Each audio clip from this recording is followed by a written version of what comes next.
അസ്സലാമു അലൈക്കും വറഹ്മത്തുള്ളാഹി വബറകാതുഹു. ഇതാണ് പരിശുദ്ധമാക്കപ്പെട്ട ബദർ നടന്ന ഭൂമി.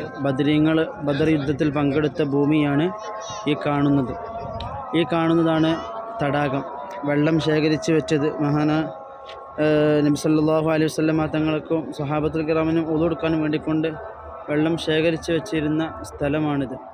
അപ്പോൾ ഈ ഒരു തടാകം, ഈ ഒരു കാണുന്ന ഏരിയയാണ് പരിശുദ്ധമാക്കപ്പെട്ട ബദർ അരങ്ങേറിയത്. ഇവിടെയാണ് നബി സല്ലല്ലാഹു അലൈഹി വസല്ലം തങ്ങൾ തലേന്ന് ടെൻറ്റ് കെട്ടിക്കൊണ്ട് ഇവിടെ താമസിച്ചത്. ഇവിടുന്ന് നബി സല്ലല്ലാഹു നേരം വെളുക്കോളം യാ ഹയ്യു യാ ഖയ്യൂം എന്നുള്ള ദിക്ർ ചൊല്ലിക്കൊണ്ട് നേരം വെളുപ്പിക്കുകയും മാത്രമല്ല പിറ്റേ ദിവസം യുദ്ധം നടക്കുകയും വ്യാഴാഴ്ച ദിവസം അവരോട് ബദറിലെത്തുകയും വെള്ളിയാഴ്ചയാണ് പരിശുദ്ധമാക്കപ്പെട്ട യുദ്ധം നടക്കുന്നത്.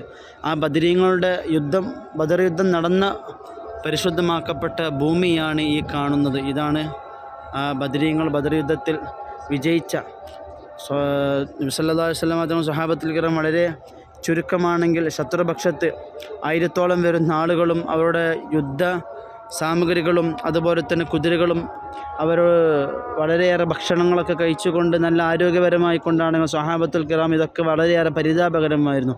എന്നിട്ട് പോലും പരിശുദ്ധമാക്കപ്പെട്ട ദീനുൽ ഇസ്ലാമിന് വേണ്ടിക്കൊണ്ട് അവരുടെ ജീവിതവും തഖ്വയും സമർപ്പിച്ചുകൊണ്ടാണ് അവർ ഈ പരിശുദ്ധമാക്കപ്പെട്ട ബദറിൽ വിജയം നേടിയത്. വല്ലാത്ത തവക്കുലായിരുന്നു. അതുകൊണ്ടാണ് ആ ബദർ വിജയിച്ചത് കൊണ്ടാണ് ഇന്ന് നമുക്ക് പരിശുദ്ധമാക്കപ്പെട്ട ഇസ്ലാമിൻ്റെ കാര്യങ്ങളൊക്കെ മുന്നോട്ട് കൊണ്ടുപോകാൻ സാധിക്കുന്നത്. അൽഹംദുലില്ലാഹ്. ഈ ബദറിൻ്റെ രണാങ്കളത്തിൽ വരാനും ഇവിടുത്തെ ഇതൊക്കെ കണ്ട് മനസ്സിലാക്കാനൊക്കെ അല്ലാഹു തആല തൗഫീഖ് നൽകുമാറാവട്ടെ. ആമീൻ യാ റബ്ബൽ ആലമീൻ.